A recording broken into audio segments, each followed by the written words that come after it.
Hi, I'm Helena, and let me introduce you to my new co-host, Nick. Hi, Helena. Really excited to be here with you today recording the podcast. Excellent. And we both work at the MS Trust, a charity for people affected by MS. And we would like to welcome you to the MS Trust podcast, Multiple Sclerosis Breaking It Down. And this time we thought we would get back to basics and concentrate on one of the most important things that the MS Trust does, and that is to try to answer some of your inquiries about MS. And Simon, who manages our inquiry line, he has compiled a list of the top asked questions or the most popular topics that we have been contacted about this year. And we have Claire here, who is our head of information and engagement, who also works on the helpline to try and talk us through some of these topics. But before we start, can I just, we've already seen Nick, we just want to introduce him, who is going to be the new podcast host. And he's only started last week, so we're just like pushing him into the deep end, as it were. Nick, would you like to say a few words about who you are? Yeah, absolutely. Yes. So as Helena said, I just started working for the Trust last week as the digital marketing and content officer. Before that, I was a teacher. So I've had a real kind of career change just recently. My partner was diagnosed with the relapse remitting MS in 2019. So I have some experience, from seeing what she's been through. Obviously, we know MS as a condition is so different, isn't it? So I'm looking forward to learning lots more about what people are going through with MS. And, I've been involved with the MS Trust for a few years, kind of through my partner and through fundraising opportunities and things like that. So yes, I'm really looking forward to being on the podcast with you, Helena, and learning more from everyone out there, what their experiences are with MS too. We are super excited to have Nick on board. And as he's a newbie, we thought it would be good if he could lead this chat with Claire, so you learn lots, hopefully. So I'm going to try very hard to be a bit quiet and let you guys chat then.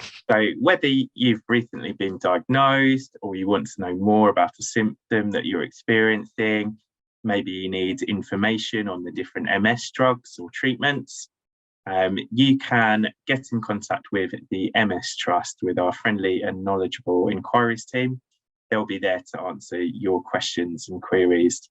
The service is confidential, and if we can't find the answer, we can direct you to someone who can. And we're very pleased to have Claire with us today.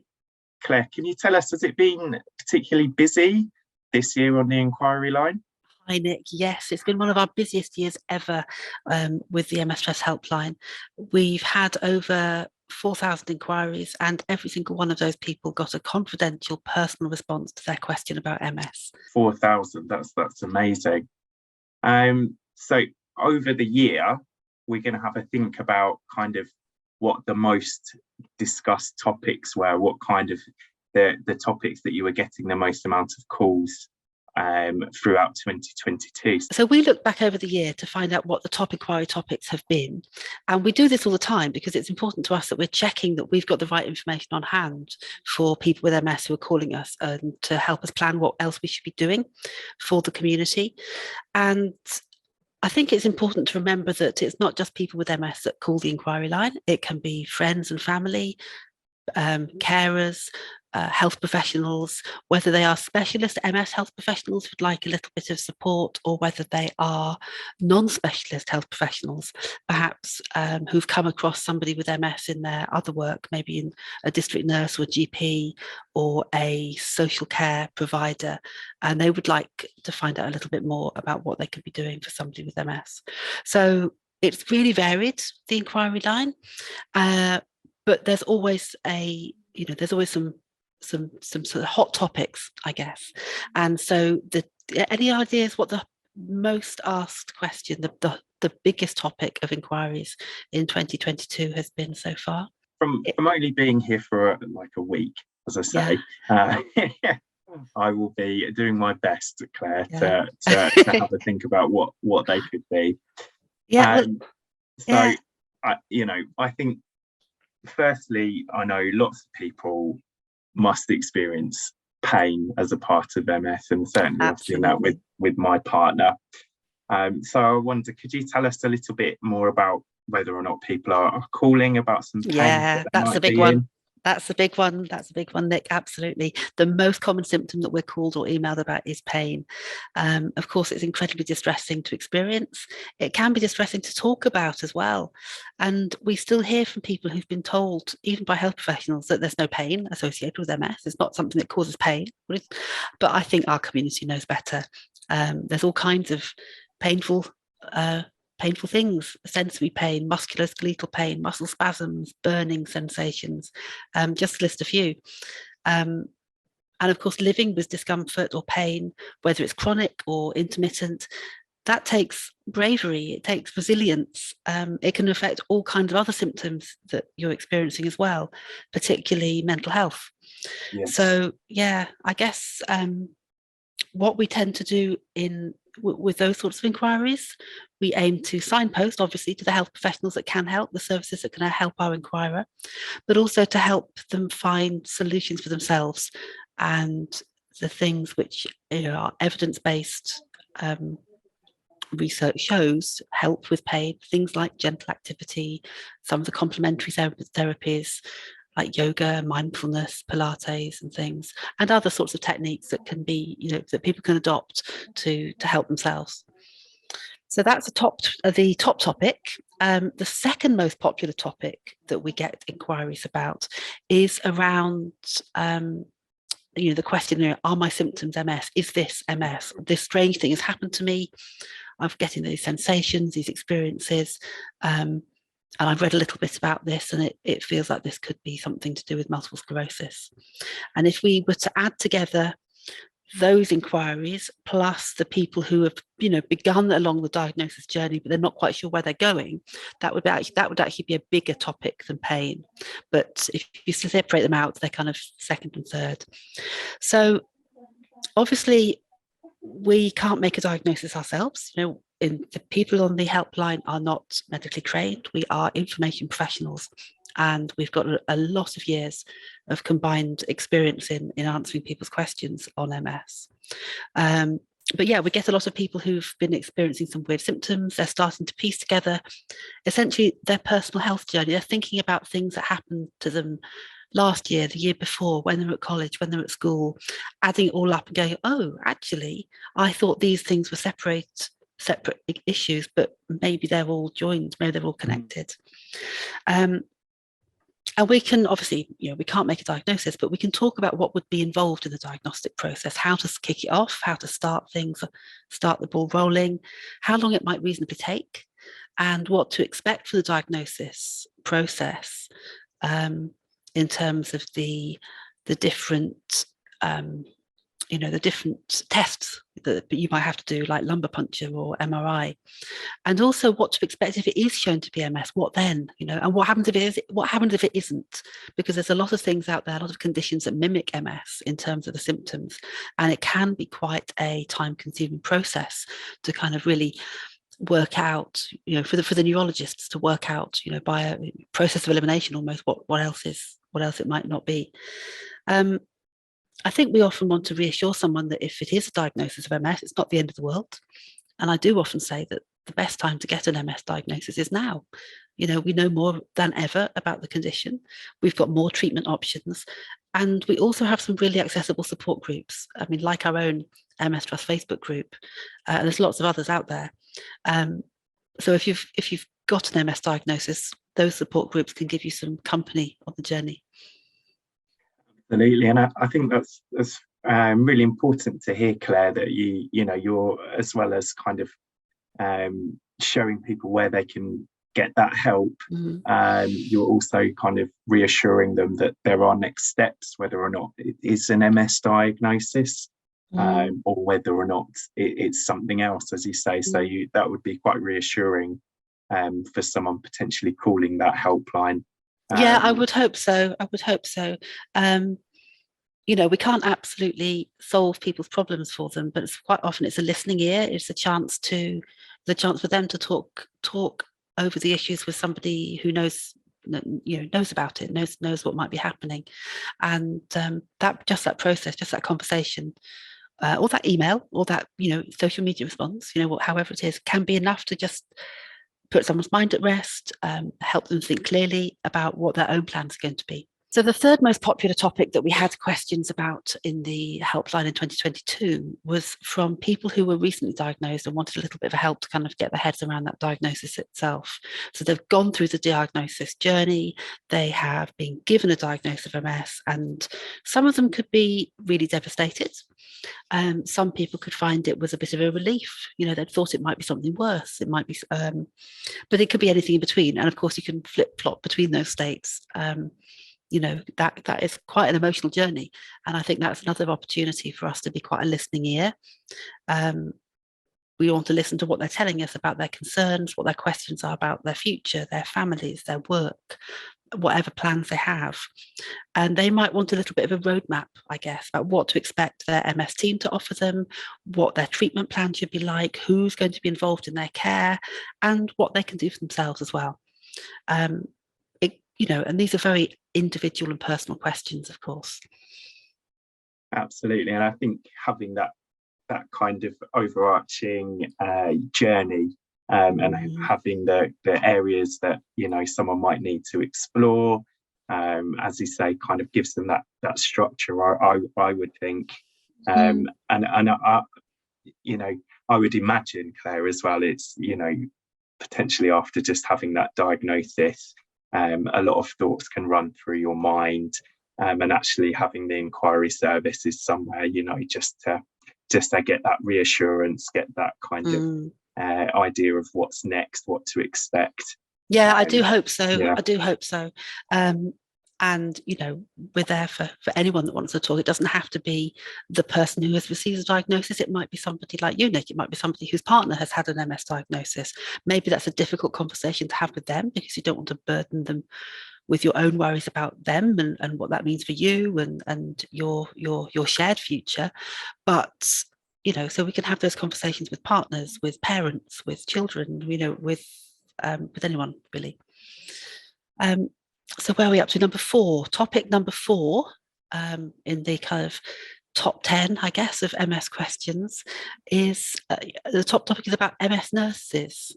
And we get quite a lot of conversations from MS nurses, of course, because we are an information source for them too. Maybe there's some, MS nurses are very busy. They might have a patient who comes to them with a tricky question, something that needs a bit of research, or we can do that for them and give them a response. But in the main, we get a lot of inquiries about how to get in touch with their local MS nurse, how a person can get in touch with their local service. The person inquiring might have moved house, they might have lost touch with their MS team, or they haven't got one. They want to know more about what an MS nurse or a specialist professional of some kind can do for them. And I think at the MS Trust, we think that, well, I know, we think that specialist MS health professionals of all kinds make a huge difference to the quality of life and the quality of healthcare with people with MS, which is why we fundraise to get more of them into the NHS and to ensure that they get the very best training and support to do their job. We know that the existing MS teams out there are really, really stretched, and we know not all of them are able to provide the service that they would want to. So that is why we, as a charity, want to help. So that's a big thing. And then the next most popular after the topic after MS nurses is this sort of general dissatisfaction with services. People that might have not had a follow-up in a while, they might feel forgotten or feel that their symptoms are deteriorating, but maybe they haven't had the kind of medical response to that they had wanted. And some of those can be quite tricky. In an ideal world, there should be access to physiotherapy, supported exercise, a really responsive, multidisciplinary, person-centered approach to every single individual with MS. And that's what we kind of hope for. That's the ideal, isn't it? But I think in reality, that doesn't always happen for everybody. Health and social care can be somewhat fragmented in different areas, and people often need a bit of help to kind of navigate the system to get the support they need from the services that they need. And what we can do in the inquiry line, we can talk people through how they might get through their local barriers, how they can get the good care that they need. It's I mean, some of the other things that might contribute to sort of dissatisfaction with services is simply that lately we've had we've really seen the impact of COVID on MS services. We know that we need at least 50% more nurses nationally to serve the caseload of people with MS that we have in the country. And we know that a lot of MS nurses and other health professionals were moved out of the specialist services to help on the wards when you're in the big peaks. The health services is still recovering from that. So yeah, those can be really difficult calls, because we know that we can't wave a magic wand and instantly make the service better. But I think we also recognise that when there has been a problem, we do encourage people to comment directly to that NHS service. A lot of people don't like to make a complaint. They don't like to involve the PALS, patient liaison teams. They're worried that it's going to get back to their nurse, or it's going to get back to their neurologist, and that would affect the care that they were going to get. And that, I just want to assure you, that's really not the case. That your health team's likely to be just as frustrated as you are at the situation. And if you make that formal complaint, sometimes that can mean that there has to be a process to look at the issue, and that then ends up shining a bit of a light on something, which leads to a bit of improvement for you and for other people using that service. So we might signpost people to organisations like Health Watch, or to encourage people to make those those constructive, critical comments to help improve the services. Absolutely. And again, I suppose, just from listening to you there, Claire, it's the inquiry services. Again, it's giving someone that kind of structure and those next steps that potentially might, put their mind at rest. And we can only share the frustration that people living with MS must have when they face situations like this. So it's really reassuring to know that actually from the inquiry service, you have those kind of that pathway for them to access. So yeah, that's brilliant. So we've gone through the top 5, I believe, on the helpline. Absolutely. So other than the top 5, your biggies there, what else do people call about on the inquiry? Well, I mean, obviously there's other symptoms. I mean, MS is a highly individual condition. We know that no two people have the same suite of experiences, the same symptoms at the same times. After pain, though, the other common symptoms that we hear about from people, we get questions about altered sensations, strange things happening in your skin, the tingling, the numbness. And we also get a lot of inquiries about fatigue, which is a really, really common symptom, probably the thing that most people with MS would notice. We also get lots of inquiries about relapse, how to recognise it. Am I having a relapse? Who do I tell? What do I do next? And where do I turn? So those kind of questions come up quite a lot. We also talk to people about their treatment options quite often. So there's a bewildering array of disease-modifying drugs out there, for example. They won't all be relevant for you. They won't all be appropriate. There might be quite strict guidelines about what can be prescribed to who and under what circumstances. But we can talk you through what your neurologist might have suggested for you. We can talk about the pros and cons. We can talk to you, we can put you in touch with people who have taken that drug themselves, share personal stories, that kind of thing. But we can also give you space to ask some of those specific questions that you maybe didn't have time to ask in your clinic appointment, or you didn't have time for. And then, of course, it's not just disease-modifying drugs. Of course, there's all sorts of other treatments that are symptomatic treatments for MS, and people worry about, what are they going to interact with other things they're taking? Are they how can they manage some of the side effects of some of the treatments, and how long should you carry on taking something, before you might raise a query that maybe this isn't working as well as you hoped, or is there some way that you can, work with your prescribing health professional to adjust the dose or the timing, or try something else. I think we would encourage people to be quite proactive in their treatment, to understand what their treatment is aiming to do for them, understand what it can't do. I don't think there's many treatments out there that can fix disability that has already occurred, sadly. It's very often about getting in early to try and prevent that disability or damage occurring. And so, it can be often about kind of helping to set the expectations. You maybe go through a very big process to kind of choose your first disease-modifying drug. And then what happens when you might need to change it? What happens if it does stop working for you? That can be a really big moment. Oh, but this was going to be my perfect solution, and now I can't take it anymore. What next? Or what about when the treatments might not work so well anymore for you? Maybe your MS has moved on, and you've been told that you should probably stop. People want to talk about those moments, those transitions quite often as well. Yes. So definitely, I can imagine, Claire, as well, that potentially if you've just come back from your appointment, or you always have those questions saying, "Oh, I wish I could have asked this to the specialist that I was with." So it's good that there's a space to do that and to manage some of those transitions as well. That's brilliant. So we've had some talk about symptoms, some treatments, anything else on the inquiry service that comes up often, would you say?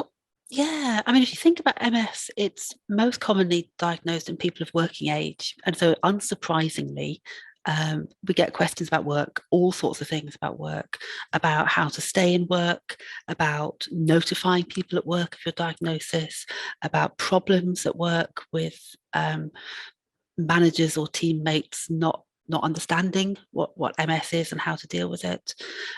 Questions about how to, whether you can change your work pattern or change your role. Should you be stepping back or thinking about early retirement? I mean, work is such a huge part of our lives, and it can be so stressful when it goes wrong. So we can help here.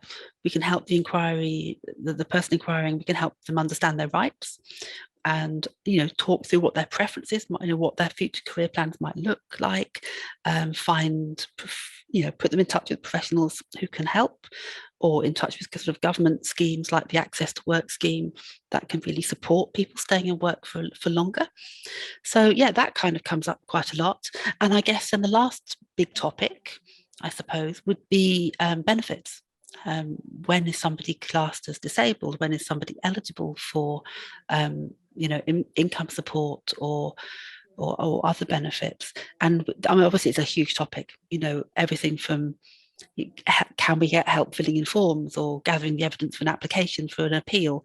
Now, I would say, we can't help with those very direct things, but we would perhaps signpost you to a specialist benefits organisation where you can sit down with somebody and work through your specific situation. I mean, we hear, for a lot of people, their symptoms fluctuate. And so explaining fluctuating symptoms, invisible symptoms, things that are a lot about maybe cognitive fatigue or physical fatigue, the whole process of understanding and applying for benefits can be really, really stressful. And we really want to support people who are going through that, and to support anyone who's eligible for that support to get it. So we're currently in the process of updating our general information on the website about benefits, and that should be online quite soon. But as I said, we would signpost somebody to a probably a local specialist benefits organisation where there's a lot we can't do specifically, but we can kind of talk through the options available for somebody.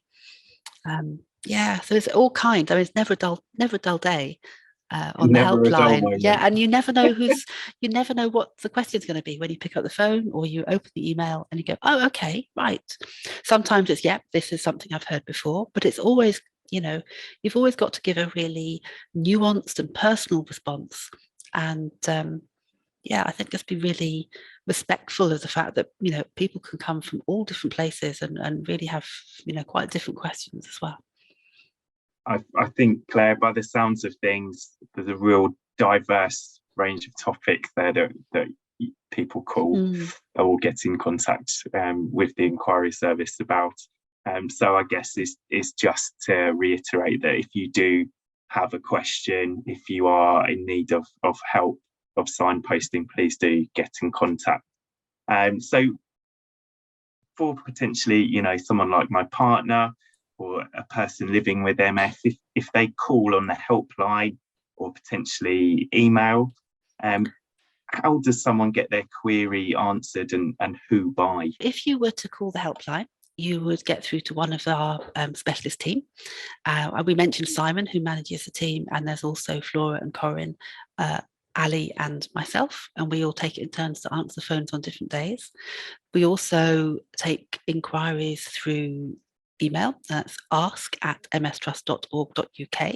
And of course, I should have mentioned our helpline number is 0800 032 3839, and the helpline is open between 9 and 5 every working day, so not open on bank holidays or weekends, but you can of course leave a message which will get through to the voicemail, or you can write an email anytime and we will answer it as soon as we're next back in the office. We nearly always turn around inquiries within a day, 2 at the most. So you'll get a really prompt response to whatever's on your mind. It can be big or small. It can be about anything to do with MS. And yeah, we'll do our very best to answer it or find you somebody who can help. That's brilliant to hear, Claire. I was just wondering, sneaking in eavesdropping on the conversation. Can I ask you, Claire, over the years that you've been here, has there been any sort of, because you were saying you can ask absolutely anything and no questions is too big or too small. I know some part of the team love a bit of a research, digging into the tricky questions. Can you think of anything that's been maybe not the strangest, but like, because I just want to reiterate that people can contact about anything. They don't, because oh gosh, yes. Yeah. There's lots of interesting things. We've had people, so one, and I'm one of the people that really does like a bit of research, a bit of looking things up and thinking, we don't want to just pass on hearsay. We want to give you an evidence-based response. We want to actually say, look, is there evidence for this particular treatment? So, for example, food supplements, there's all kinds of different food supplements out there, different sort of mushroom extracts and herbals and botanicals and things. And people ask us whether has there been any evidence for this in MS? And that's something I can go away and have a look at, and I can say, well, there is, this has been shown, or this has been shown, or this evidence is not that great, but there was no harm done, and I think for a lot of those sort of supplements and paid things that you pay for yourself are if we can say that there's no safety concerns around this particular treatment or supplement, we can say give it a go, but why don't you do a little diary beforehand, take the supplement and then diarise afterwards, and or try the treatment, try the device, see, and we encourage people to be their own scientists as well. What works for you, and what else might come up. I guess we've had people asking how soon after an infusion that they can do bungee jumping, or and for that kind of thing we might need to go and speak to a specialist, I guess. All sorts of things. I remember seeing a few questions on the Facebook group about having tattoos and yes. Oh gosh, but some tattoos have metal in the ink, so if you have those done, then you can't have an MRI scan because they'll burn when you're in the scanner. That kind of, all sorts of strange things. Yeah, things I'd never occurred to, but then once you kind of bury down and have a little bit of a research, you can find some really interesting things. Yeah. So from the sounds of things too, if you do have a tricky question, so that the team will be happy to answer a tricky question, because that means that they get to put their research hat on and dig in. Yeah. No, that's always fun. But then there are the straightforward questions. They might seem straightforward to us because we've heard them a lot, but to the person asking, are my symptoms MS, is the biggest thing in their world at that moment. And, we would never downplay the importance of the answer to that person. It's interesting because we're doing a podcast in January on the topic of altered sensations, which you mentioned there. And when we were digging around a little bit here to come up with an expert to talk to, we realized that there isn't that much research that's been done in this area. And it's just one of the most common things. And when you're newly diagnosed, it can be very scary. So, it's really important to be able to ask these questions about it. I think that's right. And I think sometimes where we could really help is for those kinds of questions where the medical professions aren't that interested. Things like possibly to some extent altered sensations, walking difficulties, things where, there's not, I don't know how to put this exactly, but, the neurologists are maybe concerned with treatment plans and measuring EDSS and all the rest of it. But for somebody who's living with a symptom day in, day out, and they really want to know how to manage it, how to get the best out of it, then they're much more important in a way than what are the side effects for this particular disease modifying drug. It's actually, what difference is it going to make to my ability to walk? What difference is it going to make? Is the tingling going to go away? That kind of thing. Yeah. No, because I've spoken about it a few times on the podcast, but one of the first symptoms that I had was that suddenly cold felt warm and warm felt cold. And I mean, it might sound really silly, but it was quite overwhelming when it happened because it was just so strange, and to a neurologist, it's probably a bit like, well, she's managing to walk around, so it's not a problem. Yeah. But it can absolutely fill your emotional time to have that on your mind. Yeah. I was just also going to say that, in this day of age, when people can just get information with, they tap their finger and they can get all sorts of things. It's really important to get the reliable information. I don't know about your partner, Nick, but as a person with MS myself, you tend to get a lot of articles and web links sent to you by well-meaning friends and family.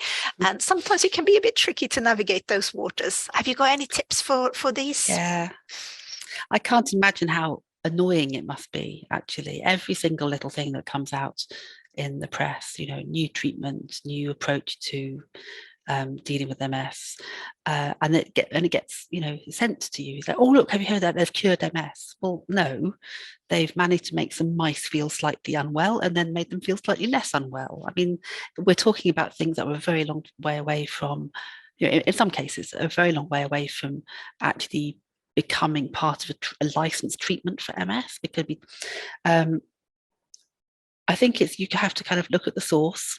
Are they trying to sell you something? Why are they telling you this? Are they giving you good evidence to believe their claims? How relevant is it to your particular kind of MS? It is really tricky, I think. Claire, do you have people who call the inquiry service who have potentially seen, gosh, they've been sent something that there's a cure for MS, or they should start using this or that? Do you get many of that's those? right. Simon does a fantastic job of doing a proper media roundup every day and looking for those news items, those research reports that might be so we can be prepared. So when something like for example, there's in 2016, Panorama did a big piece on stem cell treatment in MS, and we had a huge surge in inquiries saying, I've seen this program, and they've said they've cured MS, what can you tell me about it? And so we always try very hard to be prepared for those questions and know what's out there, what people are talking about, what new devices, what new drugs, what new treatments people might have heard about, so that we can give a really balanced information about that. So you mentioned our Facebook group beforehand, and obviously that's sort of one part of my job, and will be a part of Nick's job to have a look at. And I belong to a lot of other Facebook groups as well for people with MS. But I do find going to the MS community is really fantastic, especially when you're having some strange symptoms, and sometimes it's really hard to explain what is going on. And I remember during my last relapse, I had something that felt like I was it felt like when you're falling asleep in a dream and your falling off a bicycle and you sort of jolt, and I felt like I was jolting, but I wasn't actually moving. It just felt like it. So I kept on thinking that, oh, did anybody see me do that? But I was just sitting still. And I was sort of, I even didn't go and ask the info team, sort of, because they sit behind me. and they were like, oh, yeah, strange one. But then I posted that onto the group, and then there was a few people that said, yes, that's happened to me as well. And then when I mentioned it to a neurologist, they eventually said that, oh, that's Lehmann's signs. And I remember having read about it, but in the description, sort of, it sounds like it's going to be much more of an electrical shock kind of thing. So I thought that was going to be painful rather than how it's sort of displayed. So in that way, it was really useful to have the, peer support group. But then you can always worry a little bit that sometimes people come to these groups and sort of saying things like, is it MS? Here are my list of symptoms. Can you diagnose me now? It's really important to say that, the group is there for peer support, but it's not there to replace a medical service. Absolutely. I think it's fantastic to hear firsthand from people who are going through very similar things to you. You can learn a lot about people's attitudes to MS, to personal experiences they've had with particular treatments, perhaps, ways they've found, life hacks to manage particular symptoms. Really, really helpful, and really helpful to get that support as well, being part of a community. But we do monitor the MS Trust Facebook group, and we check it for questions, because people do ask questions there as well. And we can also pick up on any sort of misinformation issues as well. And perhaps if people have got muddled up a little bit, we can say, well, this is our take. This is what we've written about. This is the evidence-based research, and if and just kind of help to keep that a safe place and not sort of go off into dangerous realms potentially. And we do love the Facebook group. I think it's such a great insight into sort of the MS community. And last month it turned 15 years. So it's like a pensioner in internet years. Wow. Yeah. I would pop a link to the group in the show notes as well. So if anybody wants to join, just you have to fill in some questions so we know that you're not a bot. And then, because we do try to make sure that the people who do get into the group are real people, because there's a lot of fake scammers and things that want to join and sell their questionable wares and cures and whatnot. So we try very hard to vet the people that come into the group as well. Oh, and you should also follow our Facebook page for all the sort of information. If you're in there for Facebook and looking for us, you just search for Multiple Sclerosis Trust and you'll find both the group and the page. That's right, Helena. Yes, so join the group, follow our page. If you do want to contact the MS Trust Inquiry Service, if you have any questions about MS, about your experience, then give us the call between 9 a.m. and 5 p.m. That's Monday to Friday, except UK bank holidays. And if you have any questions about life with MS, they're available on 0800 032 3839, or you can email ask@mstrust.org.uk and someone will get back to you as soon as possible. Have a look at our website and our socials over the Christmas period, as we will run on a bit of a different schedule. So just keep updated and have a check on there.